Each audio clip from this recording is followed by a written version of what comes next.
यही तो हिंदू को समझना होगा, यही हिंदू को जानना होगा।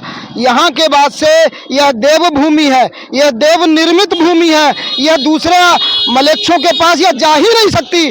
देश में ही नहीं पूरे विदेशों में इस बात का डंका मचा था कि अब की बार 400 पार। हिंदू समाज हनुमान का स्वरूप है।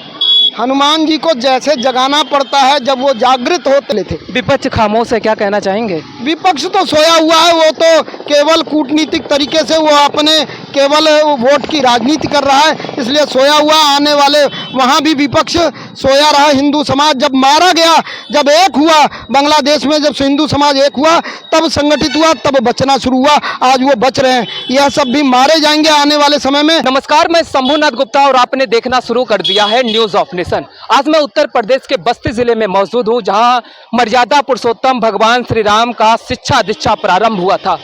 और आप तो जानते ही होंगे बांग्लादेश में जिस तरीके से हिंदुओं पर घोर अत्याचार हो रहा है, बहन बेटियों के साथ दरिंदगी की जा रही है, उसी के विरोध में आज गुरु वशिष्ठ की नगरी में, वशिष्ठ की बस्ती नगरी में आज हिंदुओं, वहां बांग्लादेश को हिंदुओं पर जो घोर अत्याचार हो रहा है उसी के विरोध में आज ये मौन रैली निकाला गया। और हमारे इसी खास मौके पर विश्व हिंदू परिषद के प्रांत मंत्री हमारे साथ मौजूद है, हम इनसे का स्वागत है। क्या कहना चाहेंगे?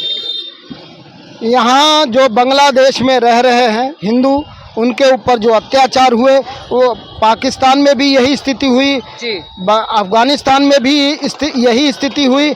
आने वाले समय में भारत के ऊपर भी यही तैयारी हो रही है। अगर यहाँ का हिंदू समाज संगठित नहीं हुआ तो आने वाला यह हस्त्र हमारा भी होने वाला है। यह हिंदू समाज को जानना होगा, जागना होगा और एक होना होगा, तभी यहाँ का हिंदू सुरक्षित रहेगा। अगर हिंदू संगठित होगा तभी हिंदू बचेगा।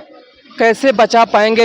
बांग्लादेश के हिंदुओं को भारत में शरण मिलने जा रहा है, ये चर्चे में है। अगर भारत के हिंदुओं के साथ होगा तो इनको कहाँ पनाह दिया जाएगा मंत्री साहब? यही तो हिंदू को समझना होगा, यही हिंदू को जानना होगा। यहाँ के बाद से यह देव भूमि है, यह देव निर्मित भूमि है, यह दूसरे मलेच्छों के पास यह जा ही नहीं सकती। इसको हम जय घोष के साथ बोलते हैं कि यह भारत हिंदुओं की भूमि है, रहेगी। और आने वाले समय में बांग्लादेश, अफगानिस्तान, पाकिस्तान को भी इस देश का हिस्सा बना करके रहेंगे। हिंदू समाज को संगठित होना होगा किसी भी स्थिति में। आज उसी के स्वरूप को, लघु स्वरूप को हमने व्यक्त किया। यहाँ का हिंदू समाज जाति एक होकर के, सारे संगठन जितने भी पार्टियां हैं वह सब एक होकर के, बस्ती का हिंदू समाज एक होकर के आज सड़कों पूरी भीषण रूप से सड़क पर उतरा है।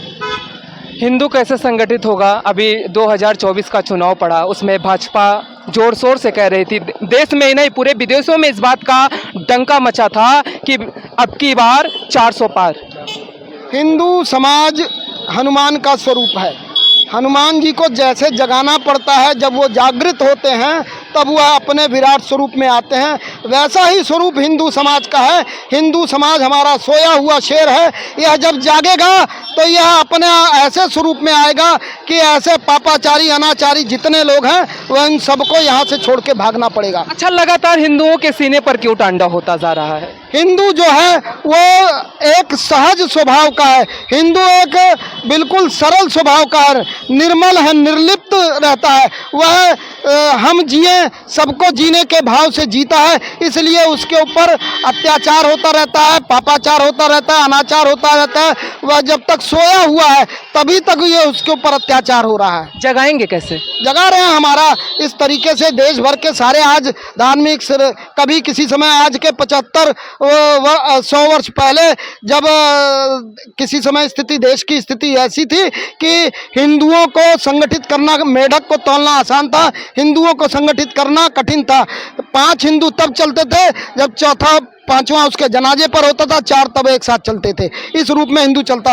आज उस स्वरूप में नहीं है। आज हिंदू स्वरूप विराट स्वरूप में खड़ा हुआ है। आज वह विभिन्न स्वरूपों में काम कर रहा है। उसको संगठित करने के लिए हम सब एक होकर के आज इसी का लघु स्वरूप हमने दिखाया। आज सड़क पर हम सब एक होकर के निकले थे। विपक्ष खामोश है, क्या कहना चाहेंगे? विपक्ष तो सोया हुआ है, वो तो केवल कूटनीतिक तरीके से वो अपने केवल वोट की राजनीति कर रहा है, इसलिए सोया हुआ। आने वाले वहाँ भी विपक्ष सोया रहा। हिंदू समाज जब मारा गया, जब एक हुआ बांग्लादेश में, जब हिंदू समाज एक हुआ तब संगठित हुआ, तब बचना शुरू हुआ। आज वो बच रहे हैं। यह सब भी मारे जाएंगे आने वाले समय में, तब इनको समझ में आएगा कि हमको एक होना चाहिए। राहुल गांधी कहते हैं राम काल्पनिक है। नहीं, यह तो जब उनको राम के स्वरूप को वो मानते ही नहीं तो वो तो काल्पनिक कहेंगे ही। पहले उनको राम के स्वरूप को मानना होगा, तब उनको समझ में आया कि राम माने क्या।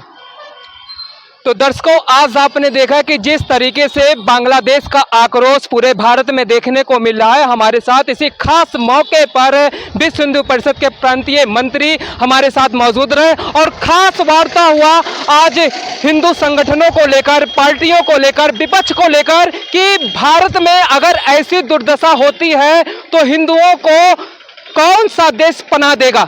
मैं शंभुनाथ गुप्ता इसी के साथ विदा ले रहा हूं। हमारी मुलाकात आपसे फिर होगी, तब तक के लिए नमस्कार, जय हिंद, जय भारत।